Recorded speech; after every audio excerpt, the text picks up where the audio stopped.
Kapag narinig mo ang La Union, ang unang pumapasok sa isip, alon, surfing, at syempre, yung mga sunset na pang Instagram. Kung trip mong mag-chill sa tabing dagat, talaga namang swak na swak ka dito. Pero teka lang, alam mo bang may tinatagong ganda ang La Union na wala sa dagat at kakaiba sa usual La Union trip mo? Tara, samahan mo ko. Hintayon, Ijay Bagulin. Mararating ang bayan ng Bagulin mula sa Nagilian ng mga 15 minutes gamit ang sasakyan o kaya naman tricycle ng mga 30 minutes. Ang Bagulin ay isang 5th class municipality sa Upland, La Union. Ayon sa recent data, mahigit 14,000 ang population dito.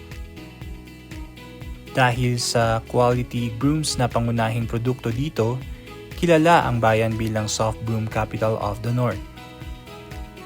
At balang araw, mas makikilala pa dahil sa mga naggagandahang tanawin.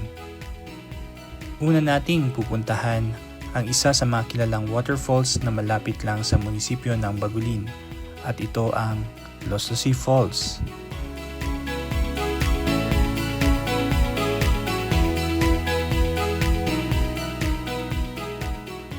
Pwede itong lakarin mula sa munisipyo at tatawid naman sa hanging bridge.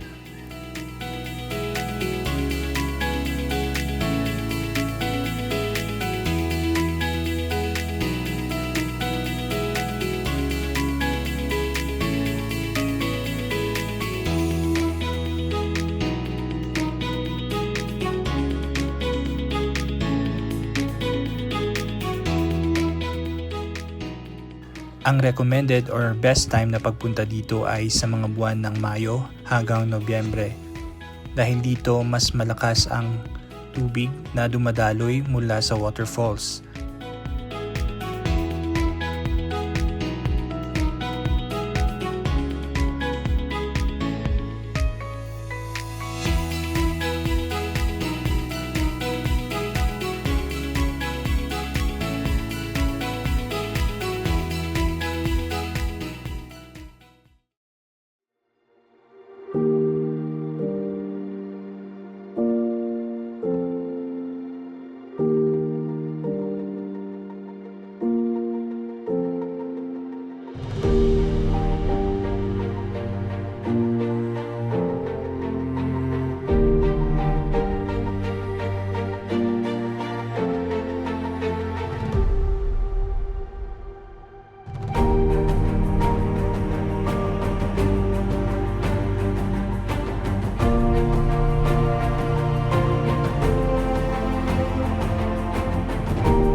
Dumako naman tayo sa isa pang kilalang atraksyon dito, at ito ang Kudlap Cave View Deck.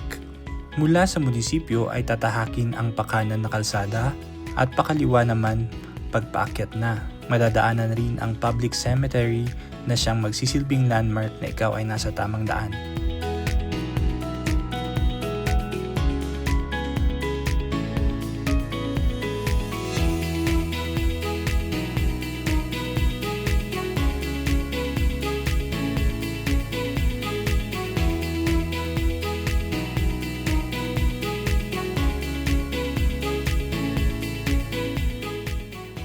Sundan lang ang kalsada ng diretso para marating ang view deck.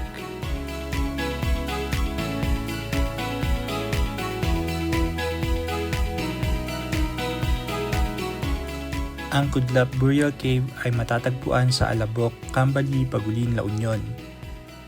Dinedicate nila dito ang view deck na ginawa nila along the road sa mismong barangay kung saan ito matatagpuan.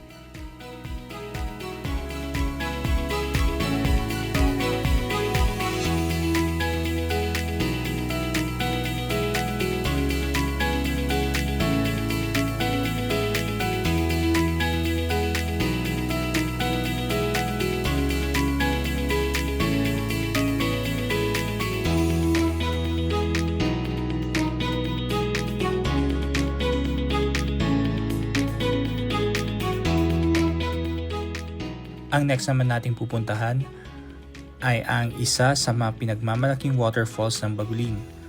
Ito ang Bulalakaw Falls, na matatagpuan sa Sitio Santol sa Barangay Alibangsay, at kalahating oras ang jump-off point mula sa bayan or munisipyo papunta rito. Sa ngayon ay ginagawa pa lang ang kalsada patungo rito, kaya dapat malalakas na motor o 4 wheels ang gamitin para marating ito. Maglalaan din kayo ng ilang minuto para mag-trek upang marating ang mismong falls.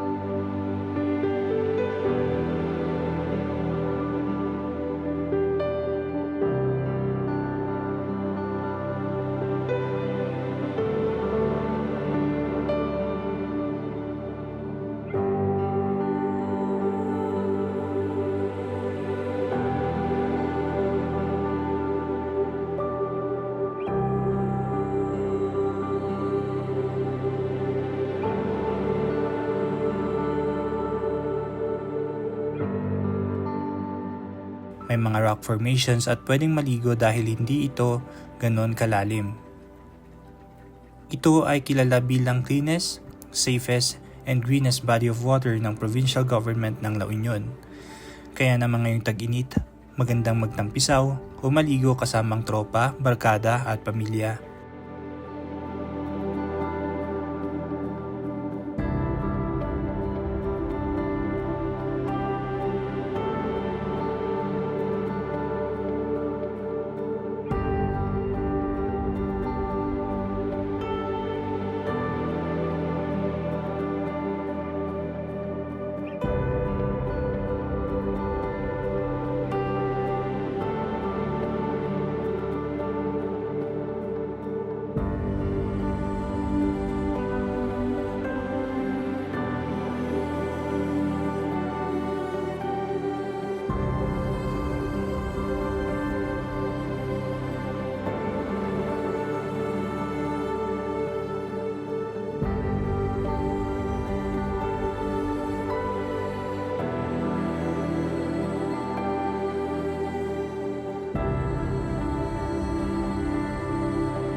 Kung gusto mo naman ma-experience ang makapigil hiningang tanawin, malapit lang dito ang Kudal People's Park.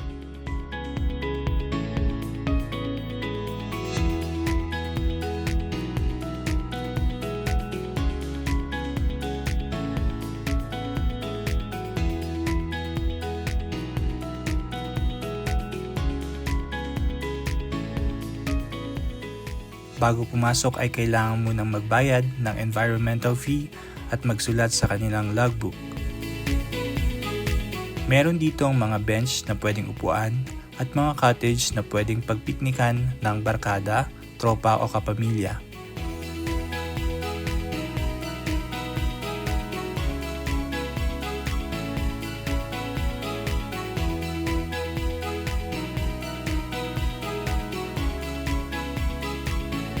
Mula dito ay tanaw mo ang bulubundukin ng La Union at napakagandang sunset.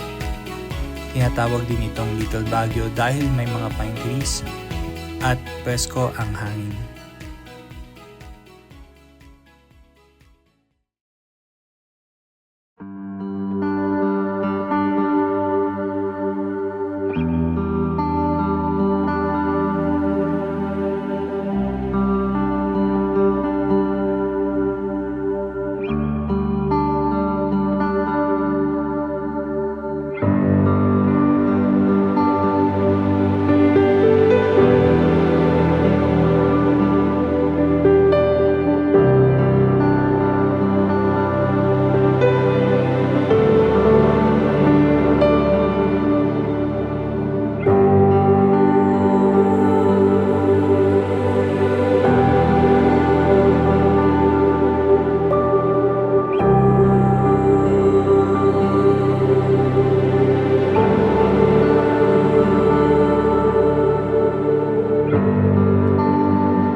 Habang lumulubog ang araw, mas lalong gumaganda ang lugar. Ang Bagulin ay tahimik na paraisong naghihintay matuklasan. Kung gusto mong tumakas sa ingay ng syudad, dito sa Bagulin, muling maririnig ang sarili at muling mararamdaman ang ganda ng Pilipinas.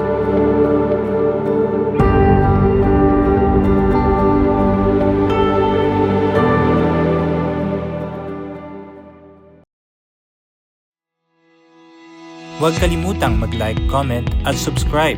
Hanggang sa muli. Hintayon!